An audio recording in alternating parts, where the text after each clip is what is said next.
नमस्कार. लोकहित विशेष या कार्यक्रमामध्ये आपलं सर्वांचं मनपूर्वक स्वागत करतो. देशामध्ये आणि महाराष्ट्रामध्ये जातनिहाय जनगणनेच्या संदर्भामध्ये मोठ्या प्रमाणामध्ये वातावरण सुरू आहे. महाराष्ट्राचा जर विचार केला तर ओबीसी विरुद्ध मराठा हे आंदोलन सुद्धा तितक्याच वेगानं पुढे सरकत आहे. एकूणच जर परिस्थिती महाराष्ट्राची किंवा देशाची जर बघितली तर जातीय वाद किंवा धार्मिक वाद निर्माण झालेले आहेत. मात्र या सगळ्या दृष्टिकोनातून जर विचार केला तर खऱ्या अर्थानं सगळ्यांचा जर विकास करायचा असेल, विशेषतः ओबीसी समाजाचा विकास करायचा असेल तर जातनिहाय जनगणना होणं आवश्यक आहे. गेल्या अनेक वर्षापासून या संदर्भामध्ये भांडलं जात आहे. सामाजिक कार्यकर्ते, राजकीय पक्ष सुद्धा या संदर्भामध्ये बोलत आहेत. विशेषतः यावर्षी जे आधी यापूर्वीचं जे अधिवेशन झालं लोकसभेचं, त्याच्यामध्ये राहुल गांधीजींनी जातनीय जनगणना झाली पाहिजे हा मूळ उद्देश समोर ठेवला आणि तेथून मात्र वातावरण एक चांगल्या पद्धतीनं पेटायला लागलं.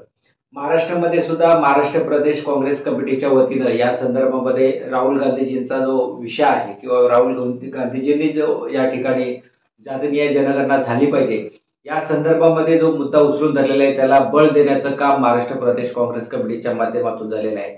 आणि म्हणूनच महाराष्ट्र प्रदेश काँग्रेस कमिटी आणि ओबीसी विभाग यांच्या संयुक्त विद्यमाने जातनिहाय जनजागरण यात्रा सुरू होत आहे. नेमकी ही जनजागरण यात्रा कशासाठी आहे, कुठून सुरुवात होणार आहे, त्याचं नियोजन नेमकं काय आहे, या सगळ्या संदर्भामध्ये चर्चा करण्यासाठी ओबीसी विभागाचे प्रदेशचे सचिव, त्याचबरोबर काँग्रेसचे युवा कार्यकर्ते जितेश विषे हे या नियोजनामध्ये आहेत आणि त्यांच्या माध्यमातून आपण जाणून घेणार आहोत नेमकी कशा पद्धतीत ही जनजागरण यात्रा असणार आहे, याच्यामध्ये सहभाग नेमका कोणाचा असणार आहे, कशा पद्धतीचं नियोजन केलेलं आहे, यात्रा नेमकी कशा पद्धतीची असणार आहे, त्याच्यामध्ये सभा असणार आहेत, कॉर्नर सभा असणार आहेत, गावातल्या स्थानिक कार्यकर्त्यांच्या गाठीभेटी या सगळ्या बाबतीमध्ये आपण चर्चा करणार आहोत. आणि ही चर्चा करण्यासाठी आज आपल्या स्टुडिओमध्ये आलेले आहेत जितेश विषय. नमस्कार. नमस्कार. लोकहितच्या या कार्यक्रमामध्ये आणि स्टुडिओमध्ये आपलं मनपूर्वक या ठिकाणी स्वागत करतो. आणि चर्चेला सुरुवात करण्यापूर्वी त्यांना पहिला प्रश्न मी विचारू इच्छितो की ज्या पद्धतीने मी सुरुवातीला सांगितले की जातनिहाय जनगणना झाली पाहिजे यासाठी सामाजिक कार्यकर्ते, सामाजिक संघटना आणि राजकीय पक्ष सुद्धा आता आराखड्यामध्ये उतरलेले आहेत. काँग्रेसची नेमकी या संदर्भामध्ये भूमिका काय आहे आणि जातनिहाय जनगणना करण्यासाठी जनजागरण यात्रा काढण्याचा नेमका हेतू काय, या संदर्भामध्ये काँग्रेस पार्टीचं काय मत आहे? नक्कीच आपण बघितलं असेल की जे लोकसभेचं विशेष अधिवेशन झालं आणि या अधिवेशनामध्ये आमचे जे नेते राहुलजी यांनी एक विषय ठेवला की जो जातनिहाय जनगणना ही झाली पाहिजे आणि जोपर्यंत जातनिहाय जनगणना होत नाही तोपर्यंत या देशातील असंघटित असतील किंवा ज्यांना या गोष्टींचे लाभच मिळत नाही किंवा उद्भवत असलेले वाद हे कुठेतरी मिटले पाहिजेत आणि हे मिटण्याच्या दृष्टीने ही जातनिहाय जनगणना झाली पाहिजे. आणि त्यासाठी त्यांनी जी घेतलेली भूमिका ही एक महाराष्ट्र प्रदेश काँग्रेसच्या वतीनं आम्ही ती पुढे आणू इच्छितो आहोत.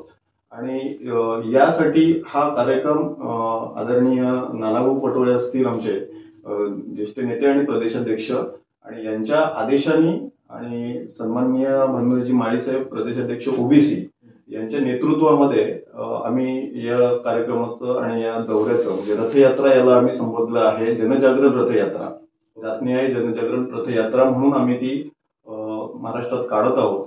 आणि याच्यावर आम्ही खूप वर्किंग करून आणि याचं लोकांपर्यंत कसं पोहोचता येईल आणि लोकांमध्ये याची जनजागरण कसं होईल, ही जातनिहाय जनजागरण का पाहिजे, ही कशासाठी पाहिजे, याच्यावर जास्तीत जास्त विश्लेषण होईल. आणि ही रथयात्रेच्या माध्यमातून सर्व नेते देशातील असतील, राज्यातील असतील, हे याच्यामध्ये सहभागी होणार.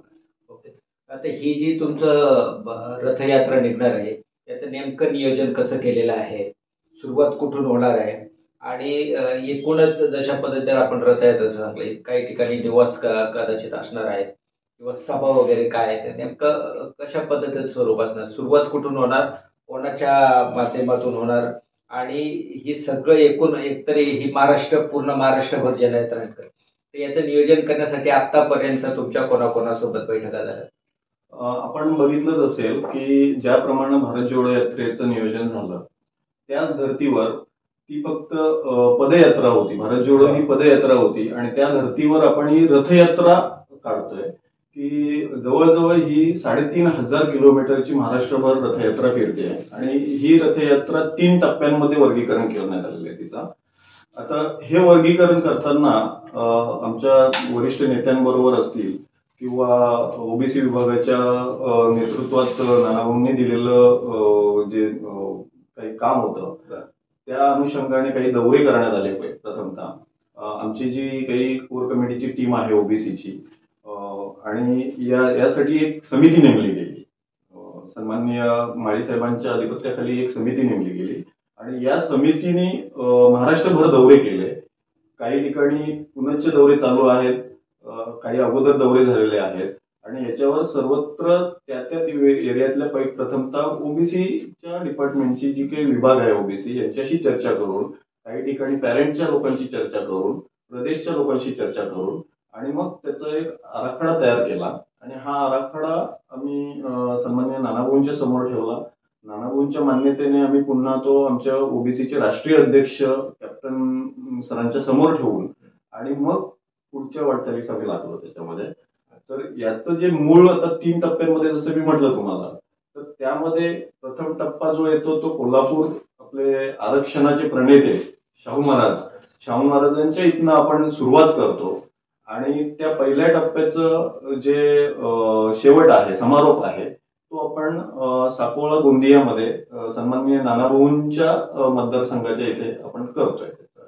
दुसरा टप्पा जो चालू होतोय तो आपण आता अहमदनगर पासून सुरुवात करतोय त्याला, तर तो नाशिकला त्याचा आपण शेवट करतोय. आणि तिसरा टप्पा जो की जी आपली शिवगर्भसंस्कार भूमी आहे शहापूर, या शहापूर पासून सुरुवात करतोय आणि तिला आपण तिचा समारोप हा गड किल्ल्यांच्या, सिंधुदुर्ग किल्ल्याच्या आपण पायथ्याशी करतोय. तो वेंगुर्ल्यापर्यंत आपण त्याचा समारोप करतोय आणि त्याच्यानंतर जी महाराजांचे काही जे हे होते त्यानुसार वेंगुर्ल्यावरून जो समारोपाचा कार्यक्रम आहे तो वेंगुर्ल्यावरून रथयात्रा आपली आगेकूच करेल ती पुण्यासाठी आणि पुण्याला राहुलजींच्या नेतृत्वामध्ये ही सभा होईल. ज्या पद्धतीने कोल्हापूरला आपण सुरुवात करतोय तिथे सन्माननीय राष्ट्रीय अध्यक्ष खरगे साहेबांच्या अधिपत्याखाली आणि इतर आपल्या महाविकास आघाडीची असतील, इंडिया आघाडीची मंडळी असतील यांनाही सुद्धा आमंत्रित करण्यात येईल. अच्छा. आणि याचं आता ह्या इतक्या टप्प्यांच्या मध्ये आपण हे सगळं नियोजन करणार. या नियोजनामध्ये ज्या पद्धतीने आपण सांगितलं की महाराष्ट्र प्रदेश काँग्रेस कमिटी आणि ओबीसी विभाग यांच्या विद्यमाने हा कार्यक्रम किंवा ही रथयात्रा सुरू आहे. पण नियोजन ज्या ज्या ठिकाणी जे आपले जिल्हे आहेत त्या ठिकाणी ही तुमची रथयात्रा जाणार आहे. यामध्ये नियोजनाचा जो भाग आहे तो फक्त ओबीसी विभाग करणार आहे की संपूर्ण काँग्रेस कमिटीच्या माध्यमातून होणार आहे? नाही, प्रथमतः तर मी तुम्हाला सांगू इच्छितो की हा कार्यक्रमच महाराष्ट्र प्रदेश काँग्रेस कमिटीचा आहे आणि सन्माननीय नानाभाऊंच्या आदेशाने हा कार्यक्रम होत आहे. त्याच्यामुळं याचं पूर्ण जे काही नियोजन असेल त्या जिल्ह्यातलं, तर तिथलं जे फादर आहेत म्हणजे त्या जिल्हाध्यक्ष आहेत यांच्या नेतृत्वात होईल. तिथले प्रदेशचे पदाधिकारी असतील आणि तिथले इतर सेल्सचे जेवढे काही सेलचे जिल्हाध्यक्ष असतील यांना विश्वासात घेऊन ते कार्यक्रम तिथे होतील आणि त्यांच्या सूचना प्राप्त करून बाकी पुढचं नियोजन तिथे त्या जिल्ह्यात त्यांनी करायचं आहे. त्यासाठी त्यांच्यासाठी एक आम्ही जी समिती मगाशी तुम्हाला म्हटलं की ती समिती त्यांच्या भेट घेतील, ती समिती त्यांच्याशी चर्चा करेल. कुठे तुमचे ज्या सभा फिक्स झालेल्या आहेत तर त्याचं नियोजन, ह्या रथयात्रेचं नियोजन जे आहे म्हणजे तिथलं त्यांचं येणाऱ्यांचं जेवण राहणं, जसं थांबा आहेत कुठे आपण ते मुक्कामाचं म्हटलं तर त्या ठिकाणी कुठे चहा पाण्याचं सोय आहे, ही सगळी जबाबदारी महाराष्ट्र प्रदेश काँग्रेस कमिटीने जिल्हा पॅरेंट्सवर दिलेली आहे आणि त्यांना सहयोग म्हणून ओबीसी विभाग हे पूर्ण काम बघतोय आणि इतर सगळे सेल असतील, विभाग असतील याच्यामध्ये इन्व्हॉल्व आहे.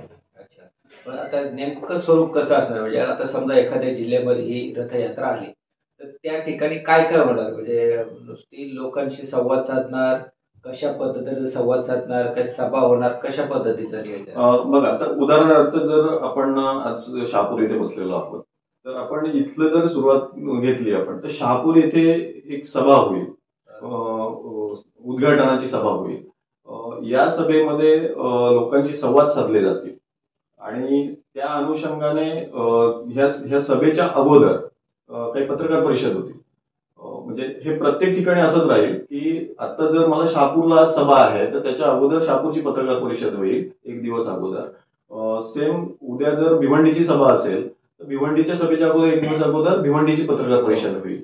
म्हणजे लोकांपर्यंत ते मेसेज पोहोचले पाहिजे आणि लोकांमध्ये जनजागृती करण्याच्या दृष्टीने आपण जे काही नियोजन आहे आणि याच्यामध्ये मग तरुण वर्ग असेल, सुशिक्षित वर्ग असेल, बेरोजगार आहेत, शेतकरी असतील, तुमचे उपेक्षित घटक आहेत, यांना समाविष्ट करून घेऊन ही रथयात्रा आम्हाला सक्सेसफुल करायची आहे. तर ही रथयात्रा ज्या पद्धतीने सांगितलं की आम्ही आधीच्या दिवशी पत्रकार परिषद घेणार आणि एक अवेअरनेस चांगल्या पद्धतीचा लोकांच्या मध्ये व्हावा, हा तुमचा दृष्टिकोन आहे. सगळ्यात मोठा प्लॅटफॉर्म सध्या सोशल मीडिया आहे. सोशल मीडियाच्या माध्यमातून ही रथयात्रा अधिक यशस्वी व्हावी यासाठी काय नियोजन केलं? महाराष्ट्र प्रदेश काँग्रेस कमिटीचा आपला सोशल मीडियाचा विभाग आहे आणि सन्माननीय नानाभाऊंच्या मार्गदर्शनाने आपल्या या रथयात्रेच्या जोडीला एक सोशल मीडियाची टीम असणार आहे आणि ही टीम सर्वत्र सोशल मीडियाच्या माध्यमातून आणि सोशल मीडियाचे जे काही आपल्या तालुका लेवल पर्यंत सेल आहेत, सोशल मीडियाचे जे काही अध्यक्ष असतील त्यांची टीम आहे ती त्याच्यामध्ये ऍक्टिव्हेटली काम करेल. अच्छा, बरं, या रथयात्रा काढलेली जातनीय जनगणना हा काँग्रेस पार्टीने मुद्दा उचलून धरलेला आहे, आता सर्वश्रुत चाललेला आहे. महाराष्ट्रामध्ये ही जी रथयात्रा प्रत्येक जिल्ह्यामध्ये जाणार आहे, तुम्ही सांगितल्या पद्धतीनं काही ठिकाणी कॉर्नर सभा होणार आहेत, काही ठिकाणी मोठ्या सभा होणार आहेत, काही ठिकाणी प्रदेश आणि राष्ट्रीय लेवलचे नेते सुद्धा या ठिकाणी येणार आहेत. पार्टी म्हणून, काँग्रेस पार्टी म्हणून याचा नेमका कशा पद्धतीचा फायदा होणार आहे? तुम्ही जर लक्षात घेतलं असेल की यापूर्वीही इंदिराजी असतील किंवा या काळात तळागाळातला जो ग्रामीण भागातला वर्ग आहे हा काँग्रेस सोडून कधीच बाहेर गेला नाही. आता हा फक्त काय झालाय की कुठेतरी संपर्क तुटल्या कारणानं हा वर्ग थोडासा पाठीमागे राहिलेला आहे आणि यांच्याशी संपर्क पुन्हा जनसंवाद करून आणि या रथयात्रेच्या माध्यमातून त्यांच्यापर्यंत पोहोचून काँग्रेस पक्षाला कसं बळकटीकरण येईल आणि हे करण्यासाठी आत्ताच येऊ घातलेले लोकसभा असतील, विधानसभा असतील, तर याच्या माध्यमातून ऑटोमॅटिकली आम्ही त्या लोकांपर्यंत पोहोचणार आहोत आणि लोकांमध्ये जनजागरण करून काँग्रेसची निशाणी पोहोचवणार आहोत, महाविकास आघाडीची निशाणी पोहोचवणार आहोत आम्ही या माध्यमातून, जेणेकरून याचा फायदा हा महाविकास आघाडीला झाला पाहिजे, इंडिया आघाडीला झाला पाहिजे. आणि या यात्रेच्या माध्यमातून जसं मी म्हटलं तुम्हाला की 3 टप्प्यांमध्ये आपण फिरतो, वर्गीकरण झालेलं आहे. तर महाराष्ट्रातल्या 48 लोकसभा मतदारसंघापैकी आपण कमीत कमी 36 ते 38 लोकसभांना टच करतोय, म्हणजे ते जे क्षेत्र आहेत त्यांना टच करतोय. तर जर आपण एवढ्या मोठ्या प्रमाणात तिथे जातोय तर लोकांना, आणि तुम्ही आता वातावरण बघतच असाल की वातावरणच भाजप विरोधी असताना सुद्धा काहीतरी वेगळं चित्र दिसतात. त्यामुळे लोक आज सरकारवर नाराज आहेत. आज शेतकऱ्यांची असलेली अवस्था, तरुणांची असलेली अवस्था, बेरोजगारी असलेली, महागाई आहे, हे सगळे मुद्दे आम्ही या जनजागरण यात्रेच्या माध्यमातून घेऊन जातो.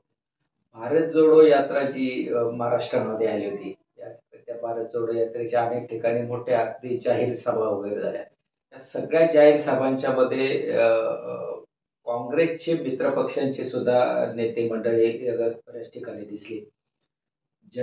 जातीय जनगणना या जी आपली यात्रा आहे, या यात्रेच्या ज्या ज्या ठिकाणी सभा होणार आहेत, कॉर्नर सभा, त्या ठिकाणी मित्र पक्षांचे नेते दिसणार आहेत.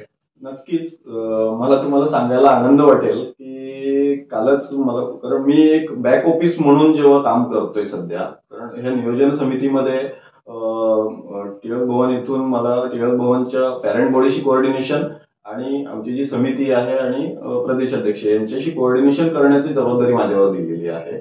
म्हणजे या समितीमध्ये जर तुम्हाला सांगायचं झालं तर मला आमचे सगळे ज्येष्ठ आणि कोर कमिटीचे मेंबर आहेत. पण हे करत असताना मला कालच आमच्या प्रदेशाध्यक्षांचा फोन आला, माळे साहेबांचा, की विषय म्हणे आपल्याला आता आपले मित्रपक्ष आहेत, जशी यात्राचे डिक्लेरेशन झालेलं आहे तर समोरूनच काही आपल्याला रिस्पॉन्स येत आहेत आणि आमचं तर तसं ऑलरेडीच आम्ही मित्रपक्षांना आमंत्रित करून तिथे बोलवणार आहोत. महाविकास आघाडीची जी इंडिया आघाडीचाच विषय असणार आहे. त्याच्यामुळं तर सांगायला आनंद हा वाटेल की सन्माननीय सगळ्यांचे आदरणीय नेते शरदजी पवार साहेब यांनी आमच्या प्रदेशाध्यक्षांना फोन करून सूचित केलं की मला या यात्रेला यायला आवडेल.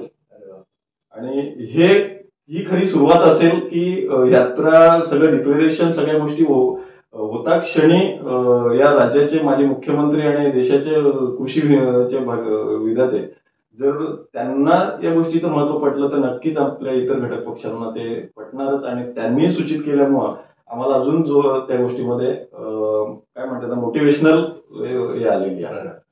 नक्की. शेवटचाच प्रश्न आहे तुम्हाला विचारतोय की 3 टप्प्यामध्ये ही यात्रा होणार आहे. या यात्रेमध्ये तुम्हाला वेगवेगळ्या जिल्ह्यामध्ये वेगवेगळ्या विभागामध्ये असे अनेक चांगले वाईट असेही अनुभव येतील. या सगळ्यातून एक समारोपाचा एक मोठा कार्यक्रम कदाचित तुमच्या मनामध्ये असेल, तर हे समारोप कुठं होणार आणि त्याचं स्वरूप कसं असणार आहे? नक्कीच. तुम्ही जसं म्हटलं तसे चांगले आणि वाईट हे अनुभव प्रत्येक गोष्टीला येतच असतात आणि त्याला कुठेतरी पार करून आपल्याला जायचं असतं. आता जसं मी तुम्हाला म्हटलं की कोल्हापूरला आपला उद्घाटनाचा कार्यक्रम होतोय या रथयात्रेचा, त्याचप्रमाणे समारोपाचा कार्यक्रम आपला पुणे इथे होतो. आणि तुम्हाला माहिती आहे की पुणे ही विद्यानगरी आहे आणि तिथे तो झाला पाहिजे, कारण जनजागरण लवकर होतं. आणि त्या दृष्टीने समारोपाचा कार्यक्रम सन्माननीय देशाचे माजी राष्ट्रीय अध्यक्ष सन्माननीय या आमचे नेते राहुलजी गांधी यांच्या उपस्थितीत तो समारोपाचा कार्यक्रम होणार आहे. आणि त्या ठिकाणी मग इतर आपले ज्येष्ठ नेते असतील किंवा महाविकास आघाडीचे काही मंडळी असतील ही तिथे नक्कीच उपस्थित. समारोप करण्यापूर्वी ही यात्रा यशस्वी होण्यासाठी काँग्रेस आणि मित्रपक्ष यांच्या कार्यकर्त्यांना काय आवाहन कराल? मी या आपल्या कार्यक्रमाच्या निमित्तानं सर्व मित्रपक्षांना काँग्रेसच्या वतीनं मी नक्कीच आवाहन करेन की या रथयात्रेमध्ये आपण कुठलेही आमंत्रण किंवा याची वाट न बघता स्वतःहून सामील व्हावं. कधी कधी काय होतं की हे एवढं मोठं नियोजनाच्या याच्यामध्ये छोट्या छोट्या कार्यकर्ता पण कधी राहू नये. आणि त्या दृष्टीने मी इथे आवाहन करतो की तिन्ही पक्षांच्या असतील किंवा इतर सर्व मित्र पक्ष जे आहेत त्यांच्या सर्व कार्यकर्त्यांपासून मी सगळ्यांना आवाहन करतो की ही जी रथयात्रा आपल्या पूर्ण महाराष्ट्र राज्यात जिथे जिथे फिरेल तिथे तिथे आपण सहभागी व्हावा आणि जातन्याय जनजागरणासाठी आपण स्वतःहून सामील होऊन आणि त्याला उत्स्फूर्त प्रतिसाद द्यावा. नक्कीच पुढच्या वर्षामध्ये म्हणजे जानेवारी महिन्यामध्येच या रथयात्रेला सुरुवात होत आहे आणि एक चांगल्या पद्धतीचा माहोल महाराष्ट्रामध्ये निर्माण करण्याचा प्रयत्न काँग्रेस पार्टीच्या या रथयात्रेच्या माध्यमातून होत आहे. ही रथयात्रा जातनीय जनगणनेच्या संदर्भामध्ये जनजागृती व्हावी. प्रत्येक घराघरामध्ये गावागावामध्ये या संदर्भामध्ये एक नेमकं का जातनीय जनगणना आवश्यक आहे या संदर्भामध्ये चर्चा व्हावी हा मुख्य दृष्टिकोन समोर ठेवून ही रथयात्रा काढण्यात आलेली आहे. या रथयात्रेचं संपूर्ण महाराष्ट्रामध्ये कशा पद्धतीचं नियोजन असेल या संदर्भामध्ये संपूर्ण माहिती नियोजन समितीचे एक प्रमुख जितेश विशेष जे ओबीसी विभागाचे प्रदेश सचिव म्हणून काम पाहतात त्यांनी या ठिकाणी येऊन या ठिकाणी माहिती दिली. त्याचबरोबर ही यात्रा अत्यंत चांगल्या पद्धतीने यशस्वी व्हावी. त्याच्यामध्ये सगळ्याच वर्गाने म्हणजे विशेषतः तरुणांनी सुद्धा मोठ्या प्रमाणामध्ये पुढाकार घ्यावा आणि ओबीसी जातनीय जनगणना का आवश्यक आहे या संदर्भामध्ये जे काही मार्गदर्शन या माध्यमातून मिळणार आहे ते घ्यावं अशा पद्धतीचं आव्हानही या ठिकाणी केलेले आहे. ही यात्रा चांगल्या पद्धतीनं होण्यासाठी नियोजन सुद्धा त्यांनी चांगल्या पद्धतीनं केल्याचं सांगितलंय. नानाभाऊ पटोले यांनी विशेष मेहनत घेऊन ही जबाबदारी ओबीसी विभागाकडे जरी दिली असली तरी हा कार्यक्रम महाराष्ट्र प्रदेश काँग्रेस कमिटीचा आहे आणि त्याच्यामुळे संपूर्ण महाराष्ट्र प्रदेश काँग्रेस कमिटी पॅरेंट कमिटी आणि त्याच्यासोबत असणारे सर्वच विभाग सेल आघाडी असतील ते सगळे एक दिलानं काम करून ही यात्रा यशस्वी करण्यासाठी प्रयत्न करत असल्याचं आपल्याला या ठिकाणी सांगण्यात आलं. या यात्रेच्या संदर्भामध्ये त्यांना आपण शुभेच्छा देऊया आणि ते या ठिकाणी स्टुडिओमध्ये आले आणि त्यांनी या संदर्भामध्ये कशा पद्धतीची जनजागरण यात्रा या संदर्भामध्ये माहिती दिली त्याबद्दल लोकहित परिवाराच्या वतीने त्यांचा मनपूर्वक आभार. धन्यवाद.